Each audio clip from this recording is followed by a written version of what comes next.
Morning, સ્વાગત છે અમારા YouTube ચેનલ ઉપર। આજે તમને ઝડપ અને સમયનો એક મસ્ત દાખલો કઈ રીતે ગણી શકીએ એ તમને શીખવાડું છું। બરાબર, તમે બે વખત પલક ઝપકાવશો એટલે તમારું આન્સર આવી જાય। પહેલા તો આ ક્વેશ્ચન તમારી સ્ક્રીન ઉપર જુઓ કે ક્વેશ્ચન છે કે જો કોઈ અવરોધ ન આવે તો કોઈ વ્યક્તિ એક ખાસ અંતરને 80 કિલોમીટર પ્રતિ કલાકની સરેરાશ ઝડપે કાપી શકે છે અને જો અવરોધ આવે તો જેટલું જ અંતર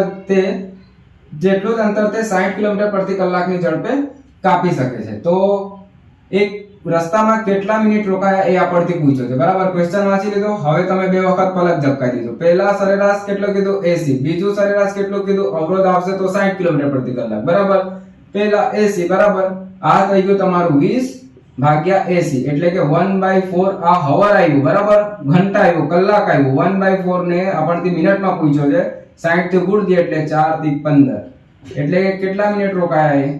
15 મિનિટ રોકાણા રસ્તામાં। બરાબર, બસ આવા મેથડ શીખવા માટે અમારી YouTube ચેનલ સાથે જોડાયેલા રહેજો। આભાર।